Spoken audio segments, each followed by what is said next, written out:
These colonies behind me look calm, they look healthy, they even look strong.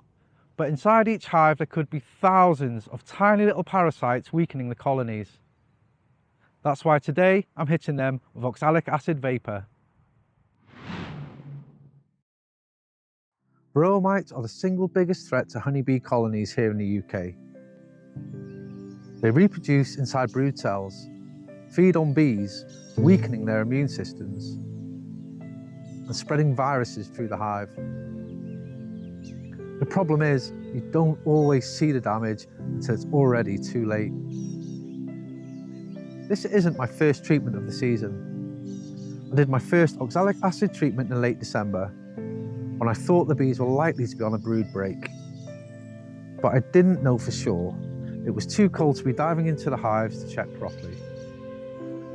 Oxalic acid vapour works really well on phoretic mites, the ones riding on adult bees, but it doesn't penetrate the capped brood.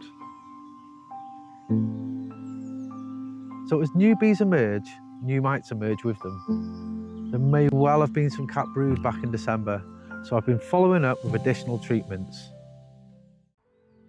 And that's why I'm doing another round today.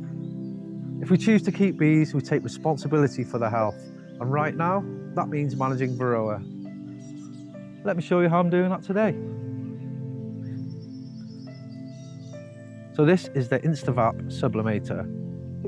It holds a small measured dose of oxalic acid crystals inside a dispenser, which is then tipped into a heated pan. The crystals don't melt, they turn straight from a solid into a vapour. The vapour fills the hive, settles across the bees, and that is what affects the mites. The key is accurate dosing and keeping the hive as sealed as possible while it does its job. So here is everything I'm using today. Of course, I have a full face respirator with P3 filters, rated for fine particles and acid vapours. The Instavap Oxalic Acid Sublimator. Oxalic acid dihydrate crystals. That's the correct type for sublimation. A fully charged battery. I've made that mistake before, turning up without enough charge.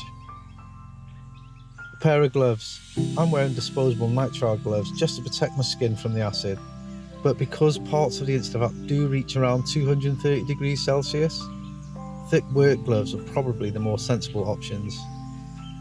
And of course, a little bit of protection from the bees. A veil, a bee suit, whatever you wear. But just as important as the kit is how you use it. So first I need to attach the battery to the Instavap and let it get up to temperature. While I'm waiting for that, I'm going to measure out the correct dose of oxalic acid crystals into the dispenser. Once it's up to temperature, I insert the nozzle into the entrance. It's best if you can seal the rest of the hive here. You want to keep as much vapour in as possible. Then, with a firm press on top of the dispenser, it drops the acid crystals into the heated pan. The oxalic acid sublimates and is blasted into the hive. This just takes about 30 seconds or so, depending on the dose. You'll often see vapour escaping slightly from small gaps. That's normal, but the goal is to keep as much contained as possible. Once the cycle finishes, I'll leave the hive sealed up for several more minutes, just to let the vapour settle properly. This isn't something I take lightly. Personal safety and the safety of anyone nearby is my highest concern. I am working with an acid after all.